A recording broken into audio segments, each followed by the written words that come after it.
Lok Sabha vote মিটতে না মিটতে আবারও জেলার এই বিধানসভা কেন্দ্রের মানুষজনের হাতে লাগবে ভোটের কালির দাগ। আবারও ভোট দিতে হবে তাদের। লোকসভা নির্বাচনে তৃণমূলের হয়ে প্রতিদ্বন্দ্বিতা করার জন্য বাগদা বিধানসভার বিধায়ক পদ থেকে ইস্তফা দিয়েছিলেন বিশ্বজিৎ দাস। ফলে 10ই জুলাই বাগদা বিধানসভায় উপনির্বাচন ঘোষণা করেছে নির্বাচন কমিশন।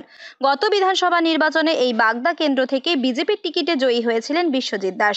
পরবর্তীতে দল বদলে তিনি তৃণমূলে যোগদান করেন। এবারের লোকসভা নির্বাচনে বনগাঁ কেন্দ্রে তাকেই প্রার্থী করেছিল জোড়াফুল শিবির। ভোটে বিজেপি প্রার্থী শান্তনু ঠাকুরের কাছে পরাজিত হন বিশ্বজিৎ। তাই এবার সেই বাগদা বিধানসভায় উপনির্বাচন ঘোষণা করল নির্বাচন কমিশন। তবে তীব্র গরমের মাঝে এভাবে আবারও নির্বাচন ঘোষণা করায় প্রশ্ন তুলতে শুরু করেছেন বাগদার মানুষজন।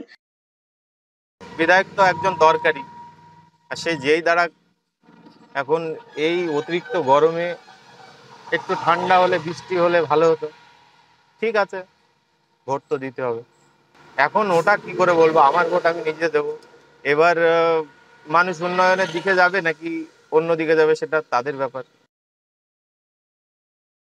ভারত বাংলাদেশ সীমান্ত লাগোয়া বাগদা বিধানসভায় মোট 12টি গ্রাম পঞ্চায়েত রয়েছে, যেখানে মোট ভোটার সংখ্যা 2,77,464 জন। বর্তমান বনগাঁ লোকসভা কেন্দ্রের ভোটে বিজেপি প্রার্থী শান্তনু ঠাকুর বাগদা বিধানসভায় 3000 ভোটে এগিয়েছিলেন। সেই জায়গায় দাঁড়িয়ে তৃণমূল প্রার্থী হিসেবে কাকে প্রতিদ্বন্দ্বিতার ময়দানে নামায় সেদিকেই এখন তাকিয়ে স্থানীয় রাজনৈতিক মহল। প্রায় 20,000 প্লাস লিড আছে আমাদের। 3টে পঞ্চায়েতে ওই 70 ভোট, কোথাও 150 ভোট, কোথাও 80 ভোট। কিন্তু ওভারঅল আমরা 12টা পঞ্চায়েতে বাগদায় প্রায় 20,000 প্লাসে জিতে আছে।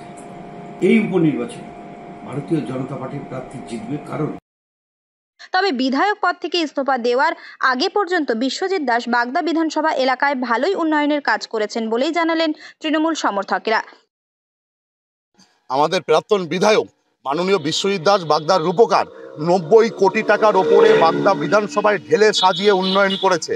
রাস্তাঘাট থেকে শুরু করে এখানে ইলেকট্রিক চুল্লির ব্যবস্থা করেছে, ফায়ার স্টেশনের শিলান্যাস হয়ে গেছে, বাগদা হসপিটালে যে গর্ভবতী মাকে এখন বনগাঁ হসপিটালে যেতে হচ্ছে না, সিজারের ব্যবস্থা করেছে, এখানে বিভিন্ন জনমুখী প্রকল্প তৈরি করেছে, একটার পরে উন্নয়ন তৈরি করেছে মাননীয় বিশ্বজিৎ দাস।